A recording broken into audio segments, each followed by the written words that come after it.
En este supuesto, veremos cómo sería el rescate de una persona invidente atrapada en un ascensor. Debemos tener en cuenta que al ser invidente, el acceso a la información depende directamente del equipo de rescate, por lo que se debe anticipar siempre cada maniobra que vayamos a realizar. Además, la falta de visibilidad puede provocar manifestaciones emocionales descontroladas.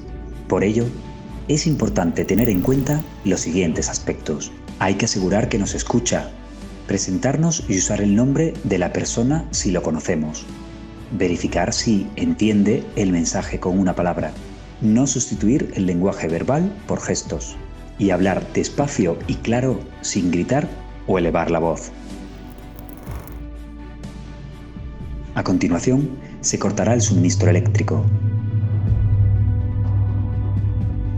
Tras esto, se localizará la sala de máquinas del ascensor y se llevará a cabo un desplazamiento seguro y progresivo del cajetín.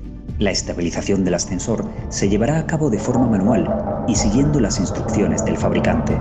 Tras esto, se procederá al rescate de la víctima, dirigiendo siempre nuestra mirada a su cara al hablar. A nivel comunicativo, debemos ser claros y precisos, evitando expresiones como aquí, allí, esto. Siempre que la extracción se produzca a nivel del suelo, el guía debe ir medio paso por delante y permitir que se le coja del brazo. La persona invidente irá medio paso por detrás, cogiendo el brazo por encima del codo.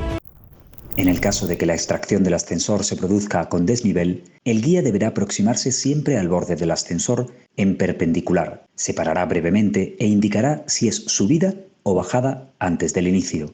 Siempre irá por delante y una vez salvado el desnivel, se detendrá brevemente antes de reanudar la marcha normal. Una vez evacuada la persona, el ascensor se precintará para que un técnico lo revise antes de volver a funcionar.